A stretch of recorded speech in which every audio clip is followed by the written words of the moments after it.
Hello बच्चों। तो आज हम आपको एक एनसीईआरटी का बहुत ही इम्पोर्टेंट पॉइंट्स लेकर सामने आए हैं आपको, जो कि क्लास 12th का अल्काइल हेड चैप्टर्स का में दिया हुआ है। आप यहाँ पे देखें डाईहेलोबेंजीन्स। पहला जो आपके पास ऑप्शन है ये है आपके पास ऑर्थो डाइक्लोरोबेंजीन, फिर मेटा डाइक्लोरोबेंजीन, फिर पैरा डाइक्लोरोबेंजीन। तो इससे पहला क्वेश्चन जो पूछा जा सकता है कि इसकी डाइपोल मोमेंट का ऑर्डर क्या है। तो डाइपोल मोमेंट का ऑर्डर होता है पहले ऑर्थो होगा, फिर मेटा होगा, फिर पैरा होगा। डाइपोल मोमेंट का ऑर्डर है, आपने देखा होगा। ये डाइपोल मोमेंट का ऑर्डर है, ठीक है, क्योंकि एंगल छोटा बनी है तो इसका डाइपोल मोमेंट ज़्यादा है। ये एंगल बड़ा बना है तो थोड़ा डाइपोल मोमेंट इसका कम होगा। ये एंगल बहुत ज़्यादा बना है 180 डिग्री का एंगल है तो इसका डाइपोल मोमेंट कितना हो जाएगा, 0। तो पहला क्वेश्चन डाइपोल मोमेंट से पूछा जा सकता है। दूसरा क्वेश्चन पूछी जाती है इसकी मेल्टिंग पॉइंट से।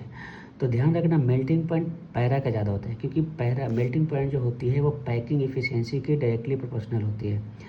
तो मेल्टिंग पॉइंट जो होती है पैकिंग एफिशिएंसी के डायरेक्टली प्रोपोर्शनल होता है। तो जो जितने ही ज़्यादा पैकिंग स्ट्रक्चर बनाएगा, अच्छा पैकिंग स्ट्रक्चर बनेगा, उसका मेल्टिंग पॉइंट उतना ही ज़्यादा होगा। तो पैरा को सिमेट्रिकल होने की वजह से इसकी पैकिंग अच्छी होती है, इसलिए इसकी मेल्टिंग पॉइंट ज़्यादा हो जाती है, ठीक है, पैरा। उसके बाद फिर ऑर्थो। उसके बाद फिर क्या देखेंगे, ये मेरे पास ऑर्थो, ठीक है, क्योंकि ऐसे भी ऑर्थो में डाइपोल मोमेंट ज़्यादा है तो इसका डाइपोल डाइपोल इंटरेक्शन ज़्यादा होगा। तो फिर ऑर्थो आ जाएगा, फिर मेटा आ जाएगा, और फिर उसके बाद यहाँ पे आ जाएगा ऑर्थो। इस वाले में थोड़ा बदल जाएगा, फिर ऑर्थो आएगा, फिर पैरा आएगा, फिर मेटा आएगा।